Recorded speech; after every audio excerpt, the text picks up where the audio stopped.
Hi there, and welcome to the Multiply You podcast, where we showcase top experts in their space and reveal all the secrets you need to know to multiply you.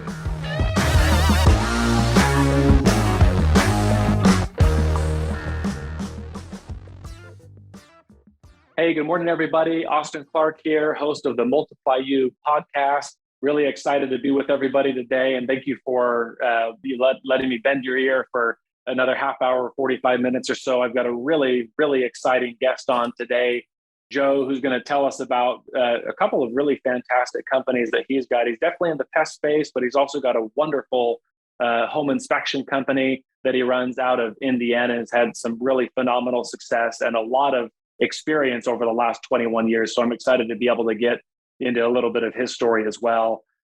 This episode, as they all are, it's brought to you by my company out of Phoenix, Moxie Pest Control. We're growing. We are so excited to have closed out and looked at some of our annual reports from last year. We've been really excited the last several weeks as we've kind of closed out the holidays in the year and met together as a management team to be able to look at projections of what we're wanting to do and accomplish for 2023. A large part of how we grew in 2022 and the year before and how we plan to grow is via acquisition. And so if that's any of you that are out there in any of our markets that have wondered what it might look like to work a little bit less and maybe go to the beach a little bit more, which is where Joe was over the break down in Florida. He left his hometown where it was about negative 30 with the wind chill and went and hopefully got a little bit of a sunburn. But we've had just remarkable success in doing acquisitions and doing deals. We get a little bit better every time we do them. And so if that's interesting to you, or if you just want to have the conversation, you can reach out to me directly on my cell, call or text. It's 480-254-9730. Or you can email me directly at aclark@moxiepestcontrol.com. Joe has been in the business for a long time. He owns, like I said, a wonderful pest control company, Aardvark Pest Control out of Indiana.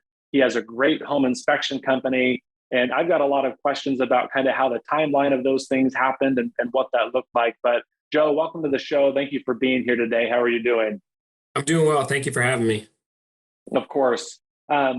And let's kind of start at the beginning. People I found kind of like to get a grasp of, pest control. No one plans to go into pest control. They've either got a dad or an uncle or a friend, and then 21 years later, like you're like, hey, I'm still doing it.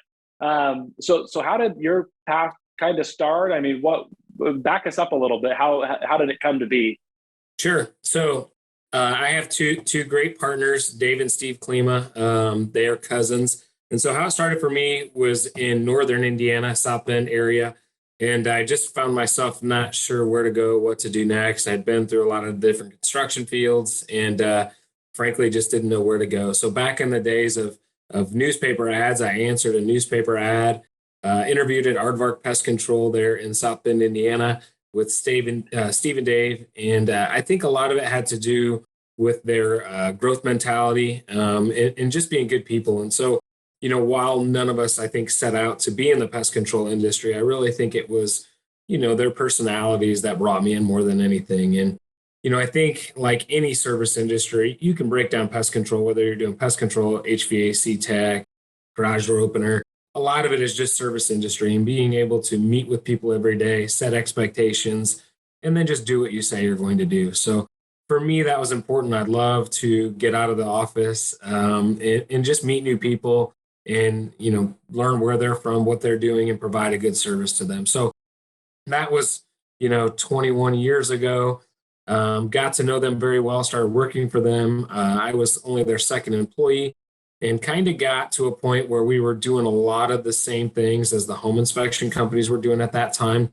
At that time, we did a lot of construction repairs as it related to termite damage. We might be in replacing some floor joists, sill plates, those kind of things. And that's kind of where the home inspection company was born. We, again, were writing damage certificates as it was based on termite damage. And so, we were getting paid a lot less than the home inspectors were getting paid. And so the next natural progression was to start the home inspection company. So that's where that company came from. I worked in that area for a good 5-6 years and kind of got as high as I could get in my position and moved about 2 hours south to Fort Wayne, Indiana, and opened a new branch became a partner of Dave and Steve's.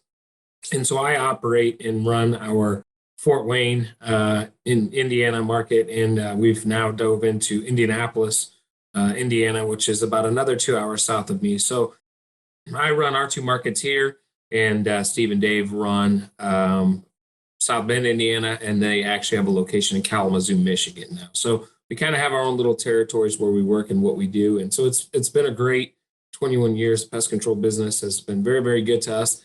Like everyone else, we've seen a lot of changes, a lot of ups and a lot of downs, but overall things are good, and we're excited to what the future holds for us. Yeah, no, absolutely. So you've been with Aardvark and the company for 21 years. When was the company founded, or has the company been around for about 25 years or so? Company's been around for about 25 years or so. Steve, one of the partners, actually used to run pest control in Florida. That's how the pest control thing came about. So when he came back home to kind of be around the rest of the family and get out of the hustle and bustle of Florida, it was kind of what he knew. And so that's what he went back to. And that's kind of how we all got started in it. And then when did the home inspection company start? You guys kind of saw an opportunity. Hey, we're doing a lot of this work. We're doing as it relates to termite damage or other sorts of things, and saw an opportunity there. How long after you joined did the home inspection company start? So the home inspection company started probably about 2 or 3 years after I started. And basically, we acquired another pest control company, and he was kind of on the forefront of radon testing. And radon testing was a new weird thing, and it kind of sounds odd for a pest control operator to do it. But when we bought that business, it was already included. We started looking at it, and then again, looking at the fact that we were writing structural damage reports based on termite damage, that home inspection companies weren't even comfortable doing. And so, at that time, there was no licensing for inspectors. And so it was a great time for us to kind of jump in and get our feet wet and really, kind of figure out what it is, how to do it, and how we can make it work with the pest control company that we already had.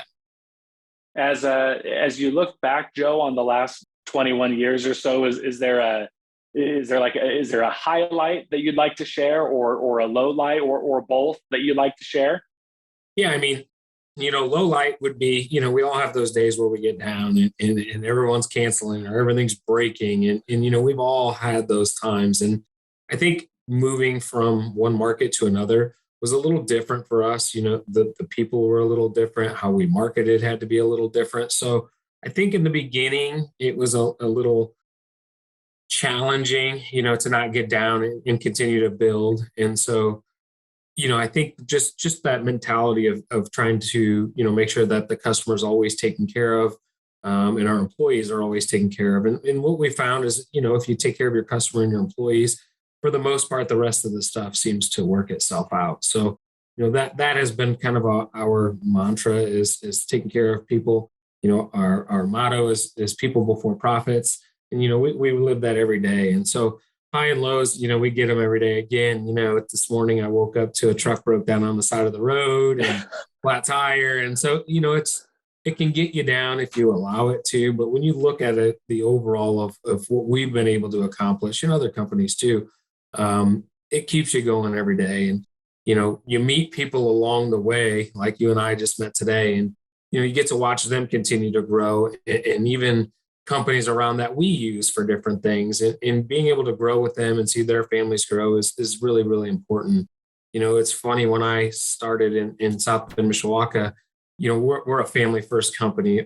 My dogs might be running around the office. My kids, at some point, they help stuff envelopes and do things. And plenty of times that they've hopped in the truck and went and saw me in a bee suit. But, watching Steve and Dave's kids grow up through the years, coming to the office after school and getting to a point where they moved to Fort Wayne to go to college, and helping them, and now watching my kids grow, it's been pretty cool to see a company be able to support those things. And, I know they're proud to be a part of it as well. So it really is. I think, like you said, kind of rolling with the punches. There's good days, not so good days, and you just one foot in front of the other, and hopefully not repeat. I mean, if you're me, you repeat a lot of the same mistakes over and over and over.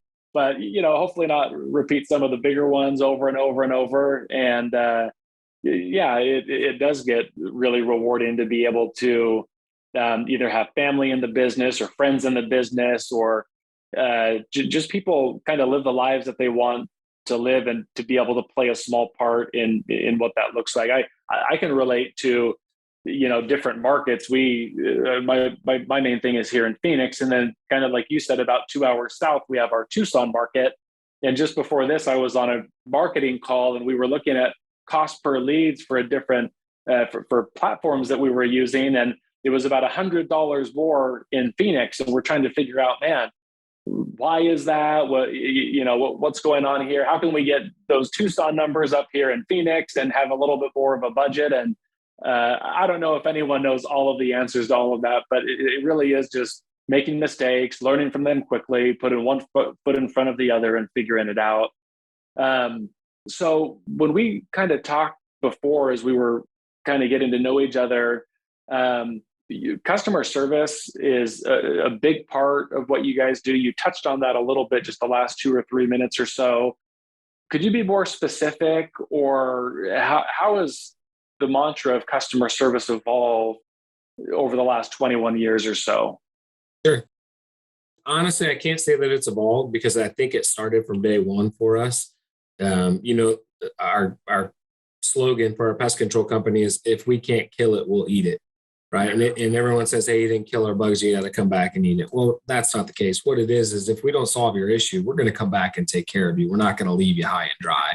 And so I think that, having that as our slogan from day one has always put customers in front, and making sure that, we take care of our customers, because without our customers, we don't have anything. So, we let our technicians know that, we let our office staff, everyone who's involved within the company knows that, we're here to try to make their lives better. We're in a service industry. And, if you've been a tech for a long time, you know that you get to know the people on your route. I mean, very, very well. These techs are getting tips. They get to know their children, of the people that they service. And again, it kind of becomes, an extended business family for all of us. And when people call in the office and we know their name, and I think that is important. And I think that has a lot to do with success, how you treat your customers and your consumers. And, we're big on giving back to, local softball, baseball, supporting the high schools and those kind of things. So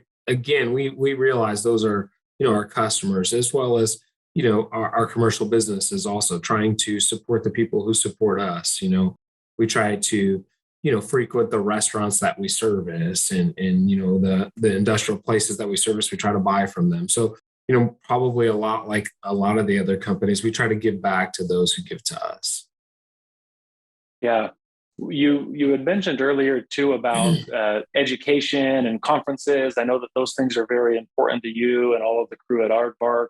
And one of the things that you said that kind of stood out to me was, you can hear these people speak, you can listen to this expert or learn about this new, perhaps fancy, trendy technique, but a lot of the value you have found is just kind of rubbing shoulders with other business owners at some of those types of conferences and events. Could you speak a little bit more to that?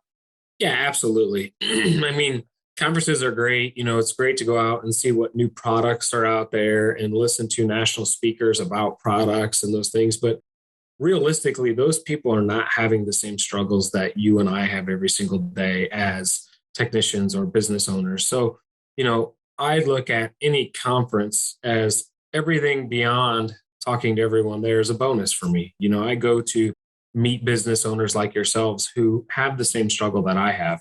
Nothing against the national speakers that are there or the people with the products, but they're not the ones in the field dealing with the stuff that we're dealing with every day. So, if you go in and you meet someone and you start talking and having a conversation, and it's always great over a beer to say, how did you do this year? What was your struggles? And it's funny because you start talking about those things and you say, man, last year I had that same problem and here's what I did. And it's always funny because it happens to me and it happens to other people. And it's kind of the aha moment, why in the world didn't I think of that? It's so simplistic that I just can't believe I never thought of it.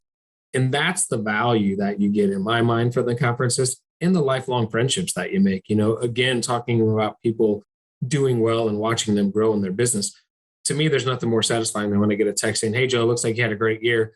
man, keep killing it. I'm here for your support, or me sending that to any of the other people that I know that, are growing in the business. And that doesn't, that's a one-man show all the way to, people who have multiple companies and multiple locations. So that's something I'm pretty passionate about. I do enjoy it. And I think that's very rewarding, as rewarding as, taking care of your customers and making sure that things are being written day to day. Good for your employees as well.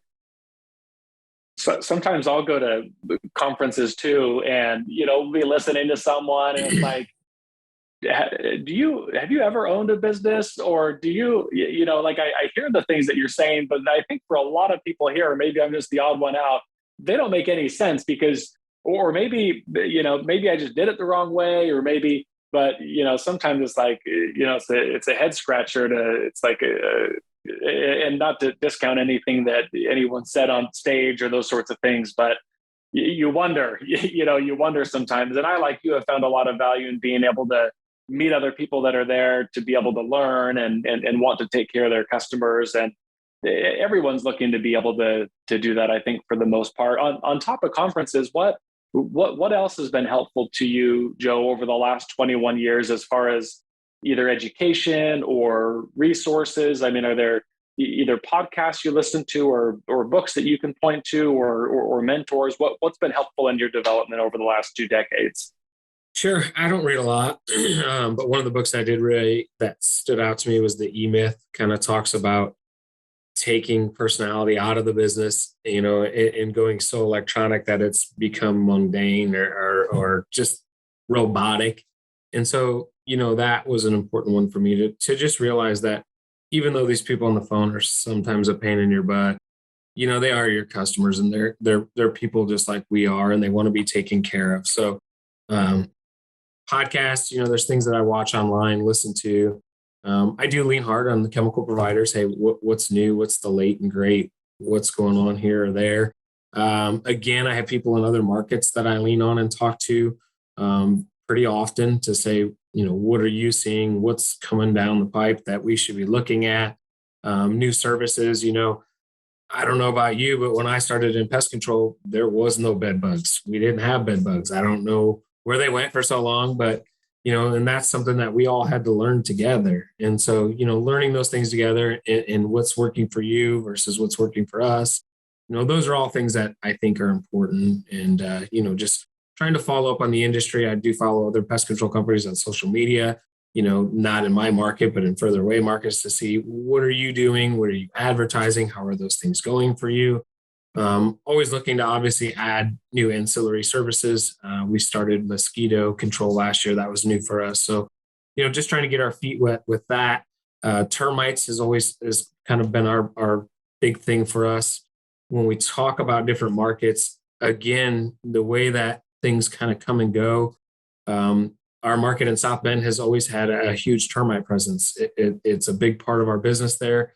Moving to Fort Wayne, I didn't understand it. There was like no termites. We're 2 hours south, but we just didn't really. You're like, where are they? Where are they? Well, we were counting on them to be here.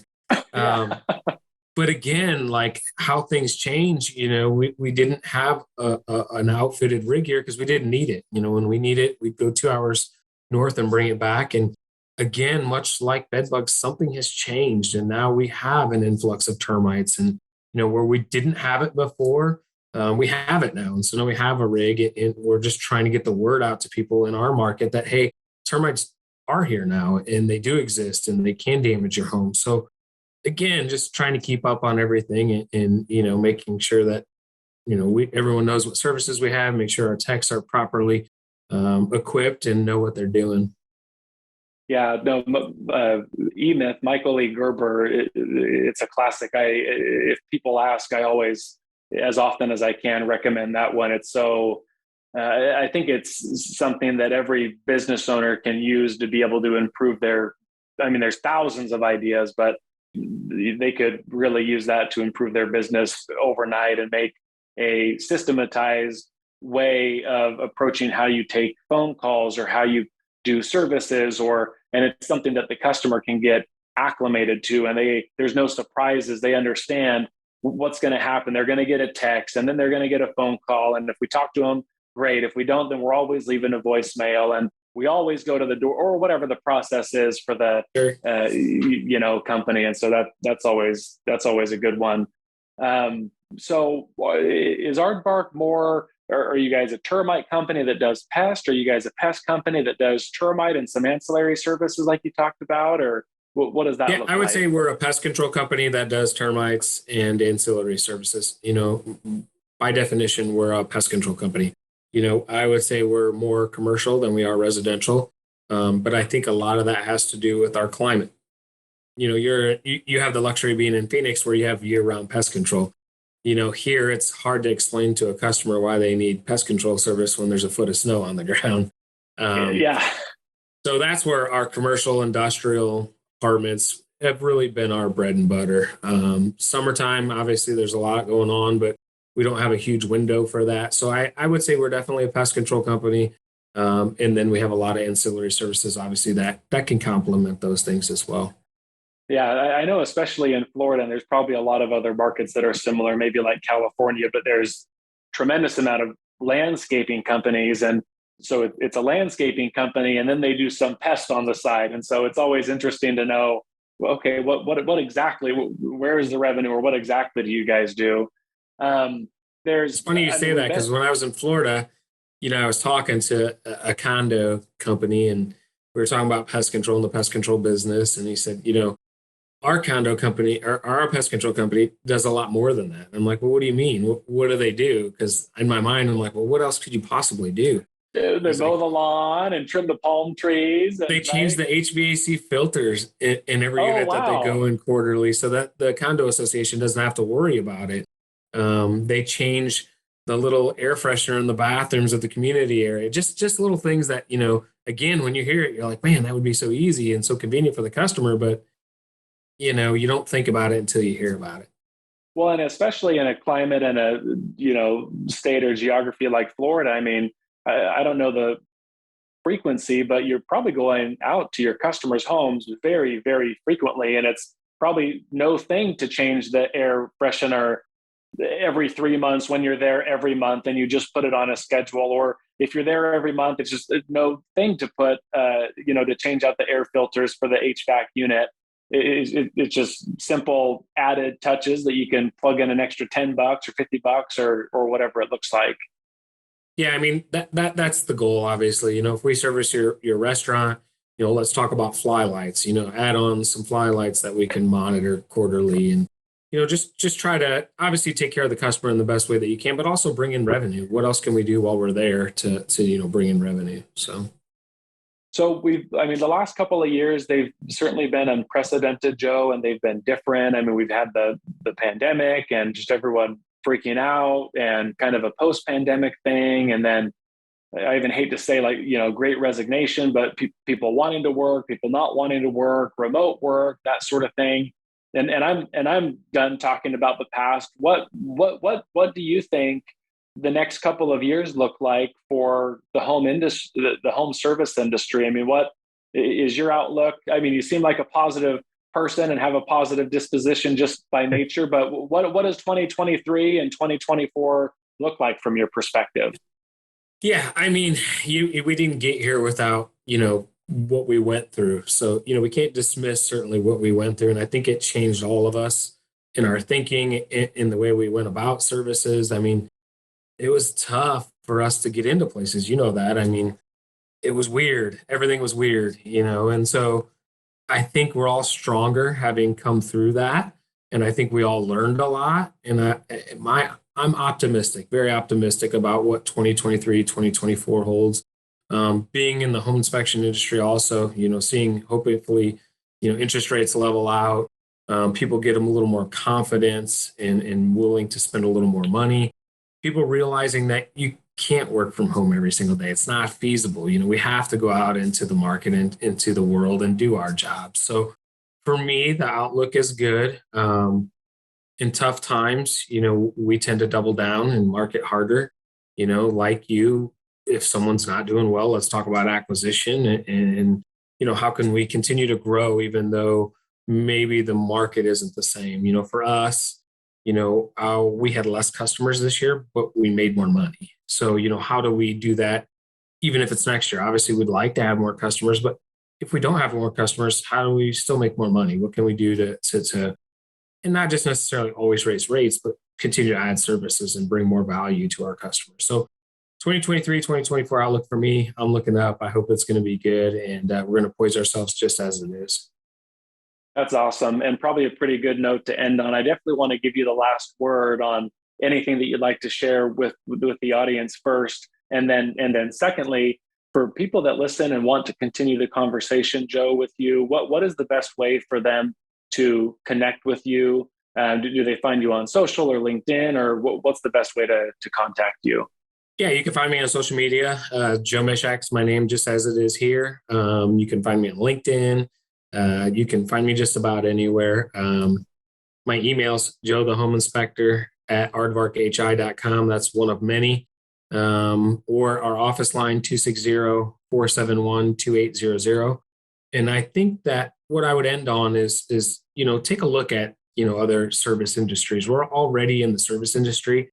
And I think that what people forget is our book of business is valuable. It has a lot of value in it. And that's why we see companies coming after our book of business, trying to help us with scheduling software and those kind of things, because there's so much value in our book of business, even if it's not what you do. So if there's some way you can take that book of business and even start another business, like a home inspection business or a garage door repair business, you have something that is very, very valuable, your book of business, your client list. And I think that once you look at a lot of the companies, so when I look at a lot of my friends, a lot of them own pest control companies, home inspection companies, pool repair companies, mold remediation companies. And again, what you find is that book of business is still your book of business. You just are offering a different service. And so I'm happy to talk to anybody about that and help them grow their business. And I look forward to continuing our conversations and, kind of picking your brain on what you're doing and what's working and what's not. So. No, absolutely. Joe, thank you so much. I know your time is limited and valuable, and I appreciate you sharing it with me today and with my audience. Thank you, everybody, for tuning in and patching in. We've got many, many, many great guests on the books that are coming. And until the next time, create a great day.